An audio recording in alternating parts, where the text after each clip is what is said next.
நேற்று பண்ண ரைடுக்கு நல்லா ரெஸ்ட் எடுத்தாச்சு, ப்ராப்பராக தூங்கியாச்சு. இன்றைக்கி ஏர்லி மார்னிங் இன்னொரு இடத்துக்கு போகணும். அதுக்கு முன்னாடி பிரேக்ஃபாஸ்ட் மட்டும் சாப்பிடணும். பயங்கரமாக பசிக்குது. ஸோ இன்றைக்கி டே 2 இன் ஏற்காடு ஸ்டார்ட்ஸ்.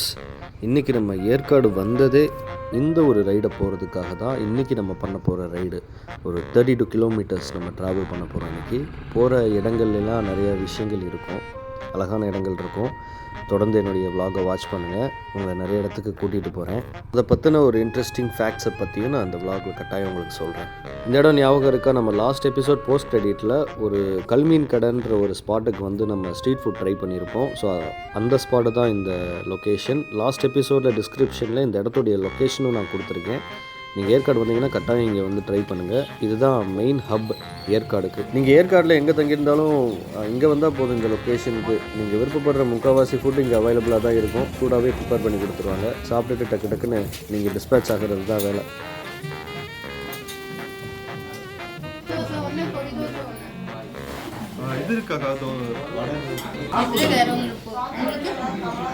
இட்லி வச்சு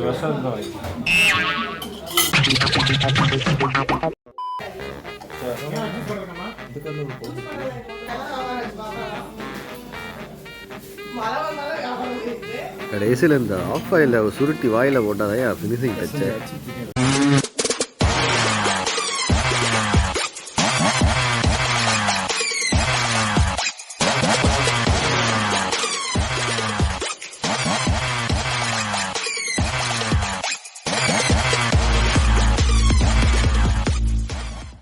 இந்த விலாகை பார்க்கக்கூடிய யாராவது ஏற்காடுக்கு பைக்கில் நீங்கள் வரணும்னு நினச்சிங்கன்னா இப்போ நாங்கள் போகக்கூடிய இந்த இடத்துக்கு நீங்கள் கட்டாயம் போய் ட்ரை பண்ணுங்கள். அதாவது நாங்கள் போகக்கூடிய இடம் வந்து லூப் ரோடு அப்படின்னு இங்கே இருக்கிறவங்க சொல்கிறாங்க. கிட்டத்தட்ட ஒரு 32 கிலோமீட்டர் நம்ம பைக்லேயே ரைட் பண்ணுற மாதிரி வருது. இந்த 32 கிலோமீட்டரையும் நம்ம பைக்கில் கிராஸ் பண்ணுறதுக்கு ஒரு 2 hours டைம் எடுத்துக்கிற மாதிரி இருக்கும். என்ன காரணம்னா இங்கே போகிற வழியில் சும்மா ரைடாக மட்டும் இல்லாமல் அங்கங்கே நிறுத்தி பார்க்குறதுக்கும் இடங்களும் ரொம்ப அழகாகவும் இருக்கும். நிறையா சைட் சீயிங்ஸ் இருக்குது. இந்த ரூட் வந்து ஏற்காடு லேக்லேருந்து ஆரம்பித்து ஒரு 32 கிலோமீட்டர் ஊர் அவுட்டரை சுற்றி வந்து திரும்ப இந்த ஏற்காடு லேக்லேயே வந்து ஜாயின் ஆகும். இதில் ரொம்ப ஸ்பெஷலான ஒரு விஷயம் என்னென்னா, நம்ம எந்த ரூட்டில் போகிறோமோ அந்த ரூட்லேயே ரிட்டன் நம்ம ஏற்காடுக்கு வரமாட்டோம். வேறு பாதை வழியாக தான் நம்ம ஏற்காடுக்கே வருவோம். ஸோ நம்ம ட்ரைவ் பண்ணி போகும்போது ரிட்டன் வரும்போது அதே இடங்களை பார்த்துட்டு வர மாதிரியான ஒரு விஷயம் அமையாது. ஸோ பைக் ரைடுக்கு இது ரொம்ப முக்கியம். இங்கே கவனிச்சிங்களா, போக போக ரூட் மாறிக்கிட்டே போகுது. சிட்டியிலேருந்து கொஞ்சம் கொஞ்சமாக நம்ம வெளியே வர வர வர அப்படியே ஃபாரஸ்ட் ஏரியா மாதிரியான ஆம்பியன் க்ரியேட் ஆகுது. பார்த்தீங்களா? நாங்கள் மெயினாக ஏற்காடுக்கு பைக் ரைட் வரணுன்றதுக்கு காரணமே இந்த இடத்துல நாங்கள் பைக் ரைட் பண்ணணுன்றதுக்காக தான். ஏன்னா இந்த ஏரியா அவ்வளோ அழகாக இருக்கும். ஃபுல் அண்ட் ஃபுல் நம்ம நிறைய எஸ்டேட்களை கடந்து போகிற மாதிரி இருக்கும். ஸோ அப்படியே டோட்டலாக ஆம்பியன்ட் எல்லாமே ஒரு ஃபாரஸ்ட் ஏரியாவில் நம்ம பைக் ரைட் பண்ணால் எப்படி இருக்கும், அந்த ஒரு எக்ஸ்பீரியன்ஸை உங்களுக்கு இந்த ரைட் கட்டாயம் கொடுக்கும்.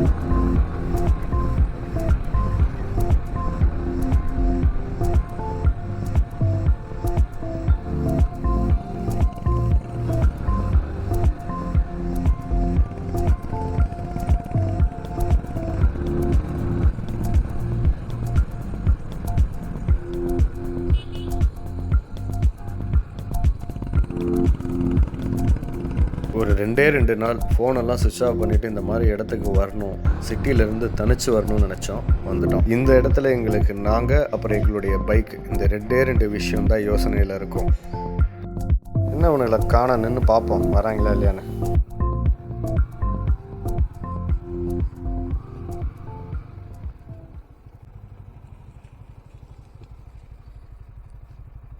என்னடா போடா, ஏன்டா ரிவர்ஸ் எடுக்கிற, நிறுத்தி ரிவர்ஸ் எடுக்கிற?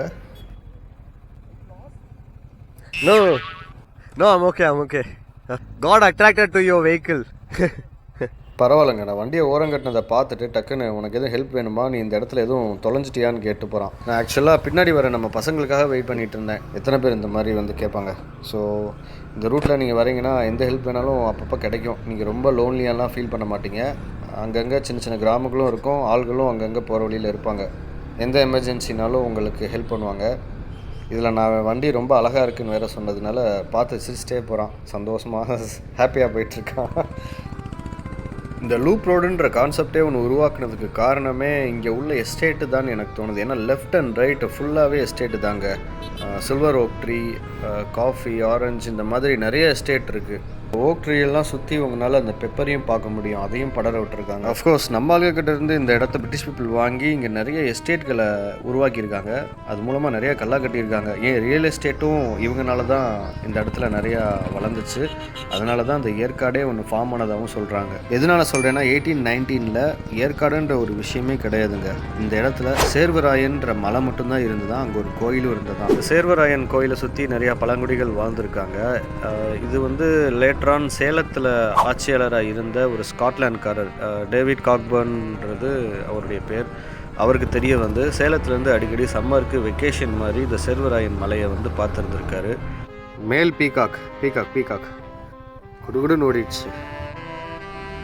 இங்கே இருக்கிற வளங்கள் என்னென்ன, இங்கே என்னென்ன நம்மளால் கல்லை கட்ட முடியும், என்னென்ன மாதிரியான எஸ்டேட் இங்கே ஃபார்ம் பண்ண முடியும், காஃபி, டீ, பெப்பர் இதெல்லாம் இங்கே ப்ராப்பராக பிளான்டேஷன் பண்ணி நம்மளால் எக்ஸ்போர்ட் பண்ண முடியுமான்ற ரிசர்ச்சில் இறங்கியிருக்காரு. இப்படி கொஞ்சம் கொஞ்சமாக எஸ்டேட்கள் ஃபார்ம் ஆகி, இந்த எஸ்டேட்கள் மூலமாக ரியல் எஸ்டேட் ஃபார்ம் ஆகி உருவாக்கப்பட்டது தான் இந்த ஏற்காடுன்ற ஊர். ஸோ இங்கே எஸ்டேட்கள் ஆரம்பித்தாச்சு, அப்புறம் ஊரையும் உருவாக்கியாச்சு. இந்த எஸ்டேட்களை பராமரிக்கிறதுக்கு ரோட்வேஸ் வேணும்ல, ஒரு ரோடு வேணும்ல, அதுக்காக உருவாக்கப்பட்டது தான் இந்த லூப் ரோடு. ஸோ இந்த எஸ்டேட்களில் வேலை பார்க்குற ஒரு எஸ்டேட்காரங்களும் இந்த லூப் ரோடை சுற்றி உள்ள சின்ன சின்ன கிராமங்கள்லேயும் வசிக்கிறாங்க இப்பையும். இப்படிப்பட்ட ஒரு ரூட்டில் நம்ம இன்றைக்கி ட்ரைவ் பண்ணிகிட்ருக்கோம்.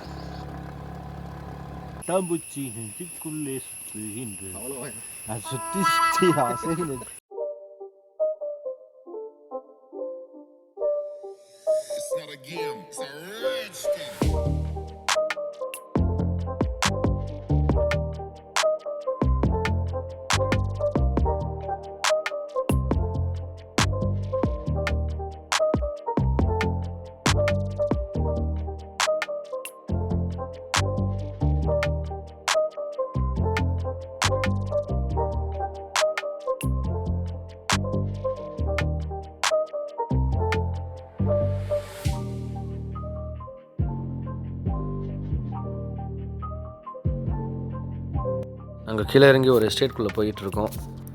இங்கே சைடில் ஃபுல்லாகவே பார்த்தீங்கன்னா இதுதான் அந்த சில்வர் ஓக் ட்ரீ. இதோடைய கட்டையை தான் நம்ம ஃபர்னிச்சர்ஸ்க்கு நிறைய விஷயத்துக்கு யூஸ் பண்ணுவாங்க, எக்ஸ்போர்ட்டும் பண்ணுவாங்க. ட்ரெக்கிங்காக அவ்வளோதான். ட்ரெக்கிங் தான் பெரும்பாலும் நியூஸ்லலாம் பார்த்துன்னு இந்த மாதிரி தான் சுற்றுலாவுக்கு வந்த 2 வாலிபர்கள்னு ஆரம்பிப்பாங்க.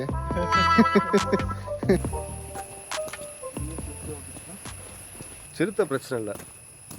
சிறுத்தை பிரச்சனை இல்லையா? சண்டை போட்டோம்னு சொல்கிறேன் 4-5 சிறுத்தை கூட. பட் ஆனால் ஃபர்ஸ்ட் எய்ட் சீக்கிரம் எடுத்துடலாம். புளியிட்ட மாட்டினா தான் பிரச்சனை. இல்லை, அது லைட் வெயிட்டாக இருக்கும்டா, நம்மளால் ஓரளவுக்கு தள்ள முடியும்.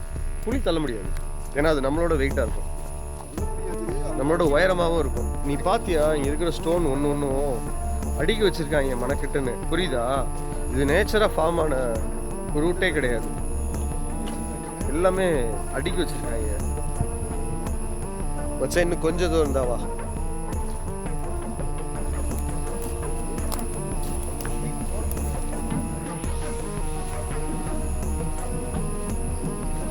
மச்சான் இங்கே காட்டு பண்ணி நிறையா இருக்கும் போல இருக்கு, அதான்டா பெரிய பிரச்சனை. ஏய் நிஜமாவே எதுவும் நடந்து போன மாதிரி இருக்கு. சைடு நடந்தான் போயிருக்கு, வா ரூட் இருக்கு. ஸோ இங்கே ரெகுலராக ஆள் நடக்கிறாங்க, பிரச்சனை இல்லை வா. மச்சான் இங்கே ஒயில் போர் வந்து தண்ணி குடிக்கிறதுக்காக வரும் போல இருக்கு. இங்கே கால் தடலாம் நிறையாவே இருக்கா, இதை பார்க்கறதுக்கு தாண்டா வந்தோம்.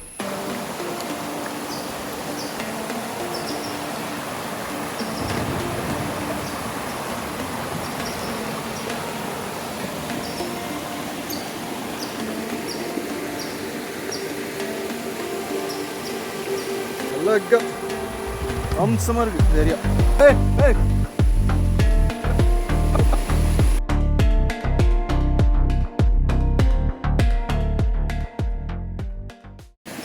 புலி வந்து தண்ணி குடிக்க வருது சரியா? நான் என்ன பண்ணுவோம், அதுக்கு இறையா ஓடுறோம். ஸோ ஓடலாம் முடியாது, ஓட முடியாது, டயர்டாக இருக்குது. ஆனால் ஒன்றை விட கஷ்டம் நான் திருப்பி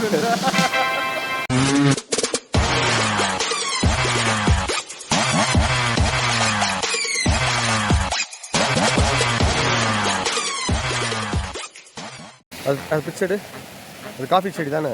காஃபி செடி தான். ஸ்மெல்லாம் வரல. கேவலமாக இருக்கு. பச்சையா பிச்சு பச்சையா பிச்சு வந்து பார்க்கும்போது கேவலமாக இருக்கு.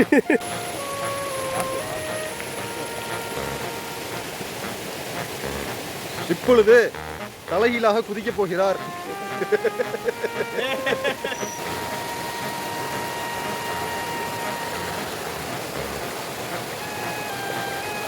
மச்சான், வா போலாம்.